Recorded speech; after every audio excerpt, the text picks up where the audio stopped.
Markets in Asia were the first to respond to the latest developments in Greece, and the result was not encouraging, with most sliding into the red.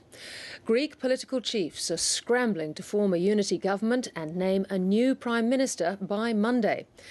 But now the debt crisis is threatening to ignite on another front after yields for Italy's government bonds rose, bringing that country closer to the brink. Here's Philip Lasker. This is what the citizens of a country that's deep in trouble sound like. There is no optimism. Whatever happens, it's going to be a vicious cycle. In other words, it's too late. There is no future, even though we've got an education. Whatever happens now, it's just a vicious circle. There is no future in Greece. They don't have anything to offer the country. The only thing they have to offer is catastrophe. A bleak assessment of the politicians now attempting to keep the catastrophe at bay with last-minute agreements. Under immense pressure from Brussels, Greece will have a government of national unity to approve an international bailout, the details of which remain sketchy. What is not so sketchy is the demand for Athens to get serious about cuts. It's a historical day for Greece. We will have a coalition government very soon, early next week. The Prime Minister and the leader of the opposition will discuss tomorrow the name of the next Prime Minister and the names of the ministers of the new government. Professor Warwick McKibben has just returned from Paris. He sees this as simply delaying the inevitable, some sort of Eurozone restructure.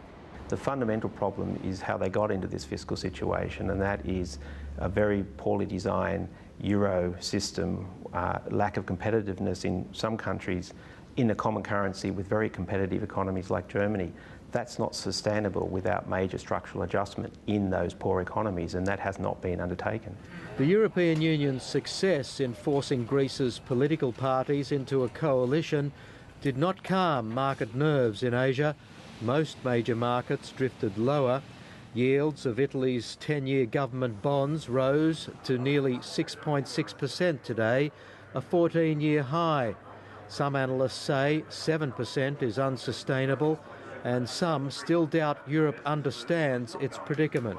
I think they don't understand the concept of panic, the vulnerability of the banking sector. The entire global economy is built on leverage, and when you undermine people's confidence, then people start to deleverage. That reduces investment, it reduces consumption. The Europeans have had the opportunity 2 years ago to come up with a package to address the crisis in Greece, and they've kept postponing serious adjustment. And that's now spilling over into higher risk premiums in particularly Italy, but also declining credit ratings in France. And will China be forced to bail out the Eurozone simply because a quarter of its foreign reserve holdings are in euros and they're taking capital losses? They won't be putting money, I wouldn't have thought, into a European Financial Stability Fund. It's just not something that would be a good investment. Much better to go through the international organisations, and I think that's what they're planning to do. Where they can buy a stronger role in the global economy's governance.